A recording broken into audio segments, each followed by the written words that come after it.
माननीय सांसद अशोक वाजपेयी जी, पूर्व सांसद माननीय श्री नरेश अग्रवाल जी, माननीय सांसद जयप्रकाश जी, राजेश चौधरी जी,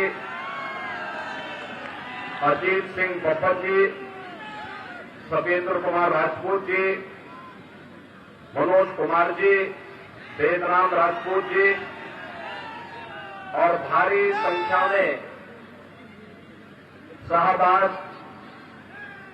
के उपस्थित मेरे भाइयों बहनों, भक्त पदार्थ से जुड़ी हुई और कोई की पावन धरा को मैं कोटि कोटि नमन करता हूं। भाइयों बहनों, 5 साल पहले जब मैं आया था तब मुझे इसी प्रांगण में हेलीपैड से उतर करके सीधे सभा मंच पे आने का अवसर मिला था।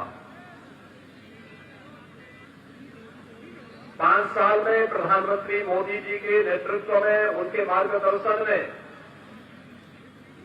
आप सबके आशीर्वाद से भारतीय जनता पार्टी की डबल इंजन की सरकार ने कार्य किया और पिछली बार भारतीय जनता पार्टी आपके दम पर, आपके सहयोग से चुनावी मैदान में थी।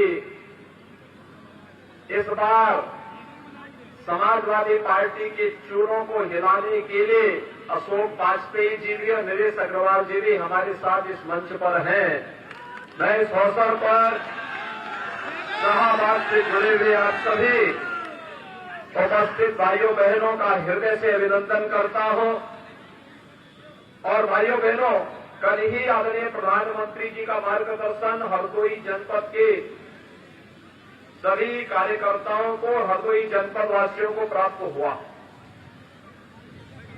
बहुत सारी चीजें हैं जो इन 5 वर्षों में आपने बदलती हुई देखी है और आज उसी के प्रति आपको जोड़ने के लिए मैं आपके पास आया हूं। भाइयों बहनों, शाहबाद भारतीय जनता पार्टी के लिए हरदोई जनपद के सभी सीटें और शाहबाद की क्या अहमियत है कि आप स्वयं भी अनुमान लगा सकते हैं।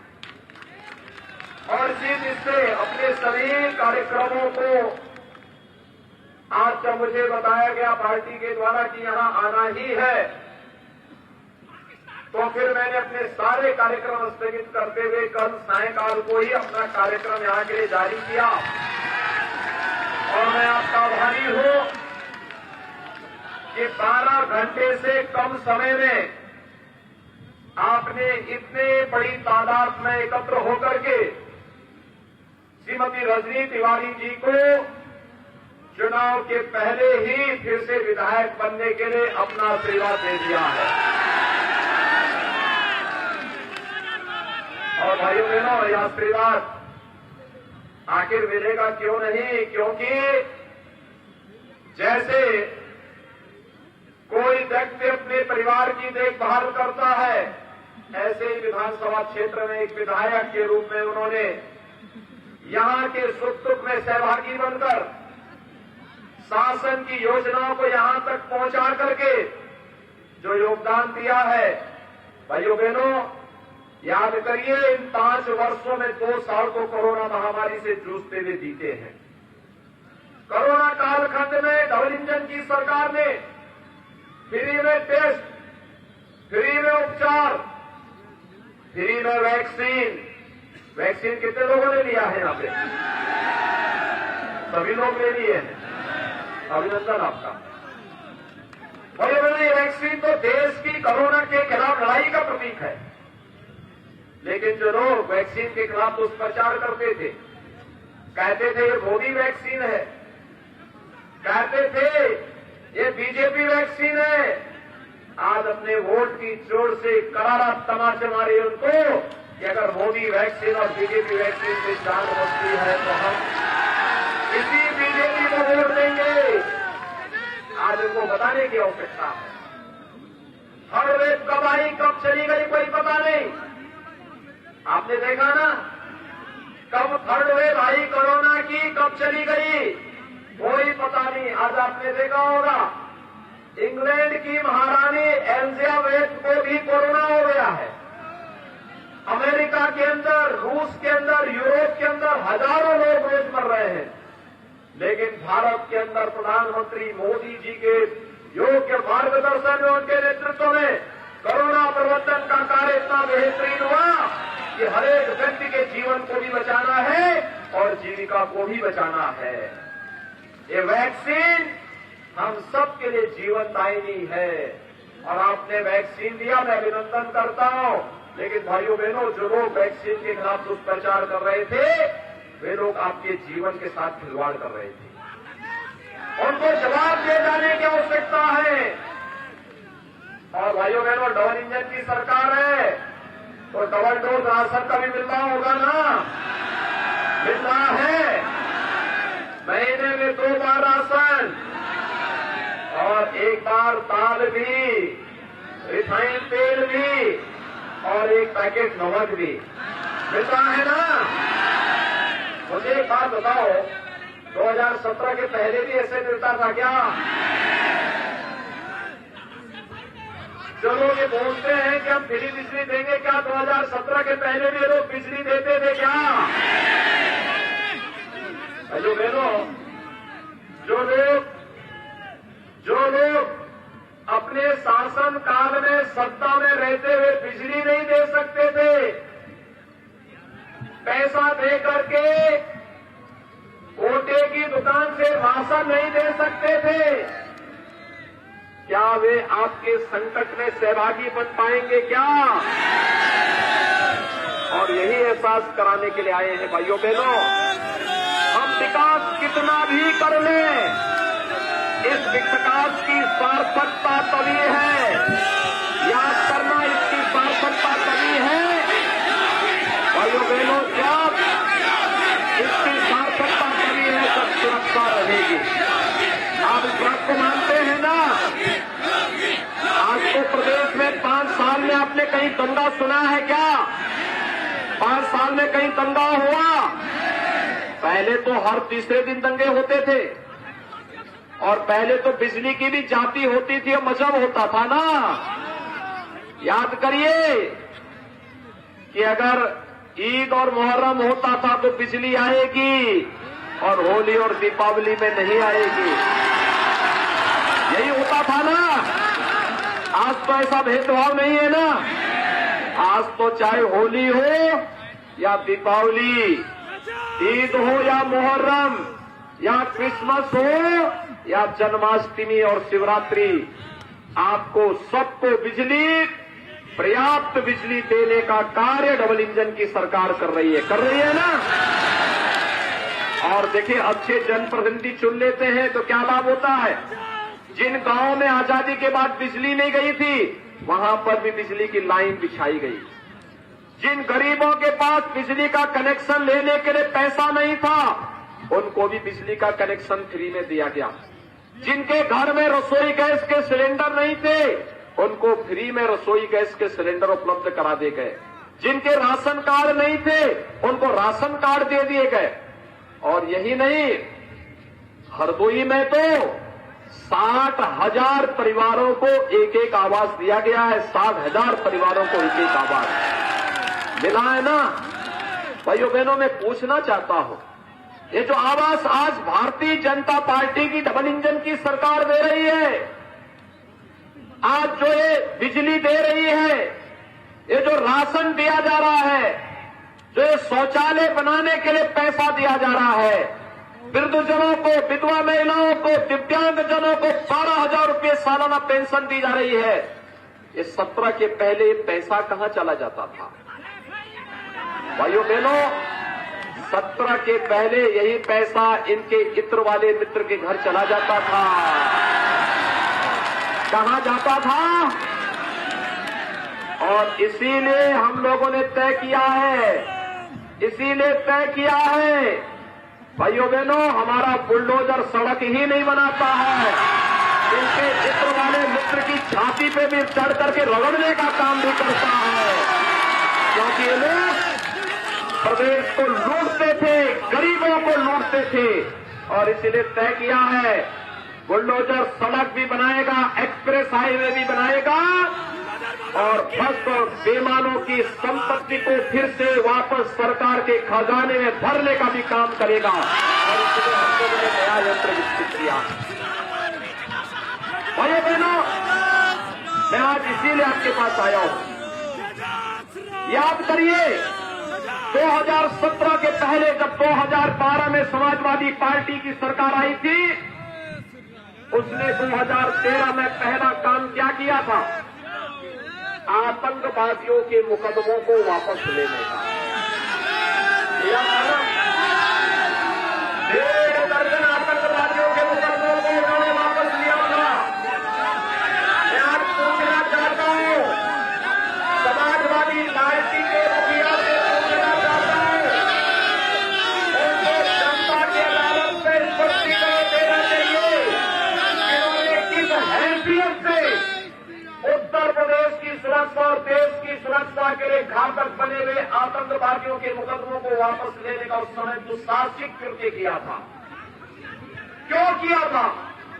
अयोध्या में राम जन्मभूमि पर हुए हमले का हो, काशी में संकट मोचन मंदिर में तो 28 निर्दोष लोग मारे गए थे, सीआरपीएफ कैंप पर रामपुर में हमला हुआ था, लखनऊ, अयोध्या और वाराणसी की कचहरियों पर हमला हुआ था, गोरखपुर, कानपुर और बिजनौर में सीरियल ब्लास्ट हुए थे।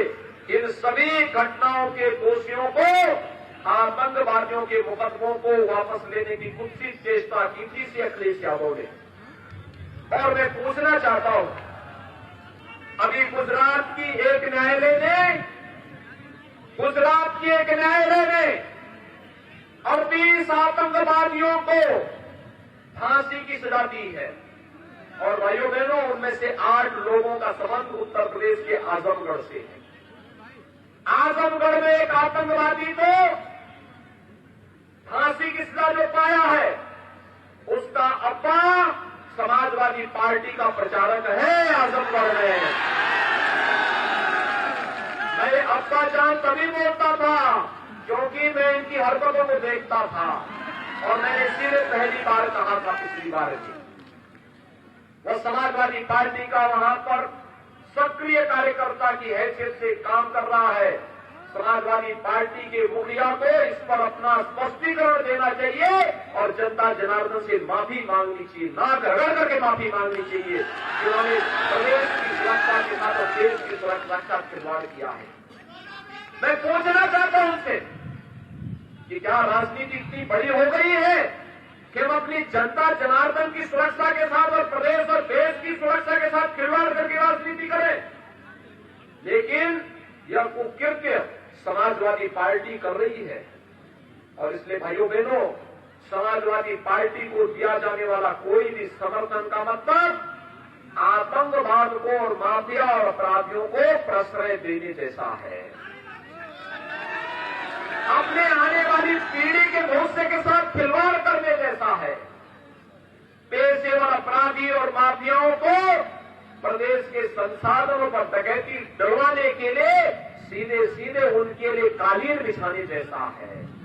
और मुझे लगता है कि कोई भी समझदार व्यक्ति ये भूल कभी नहीं करेगा। और मुझे लगता है पहले ही चरण से हमारी प्रदेश की माताओं बहनों ने तो इस कसम खा ली है कि कुछ भी हो जाए, जिन साइकिलों पर बैठ करके जगह जगह विस्फोट होते हैं, बमबाजी होती थी, उन साइकिलों को तो पंचर ही करके रहेंगे, उनको नहीं आने। ये तो पहले से ही माता बहनों ने तय कर लिया है। लेकिन मैं आह्वान करूंगा अपने नौजवानों का भी, भाइयों बहनों, हमने एक निर्णय लिया, हमारी सरकार ने निर्णय लिया, हमने सरकारी नौकरी को बिना भेदभाव के दिया, सुरक्षा का जो बेहतर माहौल बनाया, हमारे करोड़ों नौजवानों को उससे रोजगार भी मिला। हमने तय किया हमारा यूपी का नौजवान कोरोना कालखंड में ऑनलाइन हो या ऑफलाइन उसकी पढ़ाई और उसकी तैयारी में कोई अंतर न पड़े, इसलिए हम 1 करोड़ नौजवानों को टैबलेट और स्मार्टफोन देंगे, हमारी सरकार ने तय किया। समाजवादी पार्टी ने इसकी कंप्लेंट चुनाव आयोग को कर दी, हमने भी तय किया है। अभी तो 1 करोड़ नौजवान को दे रहे हैं, 10 मार्च के बाद 2 करोड़ नौजवानों को और देंगे ही नहीं। टैबलेट और स्मार्टफोन का खर्चा भी मां बाप को ना उठाना पड़े, क्योंकि बहुत सारे लोग बोल सकते थे कि दे तो रहे हैं लेकिन इसका खर्चा उठाएगा कौन। हमने कहा उसका खर्चा भी हम लोग उठाएंगे, चिंता मत करो।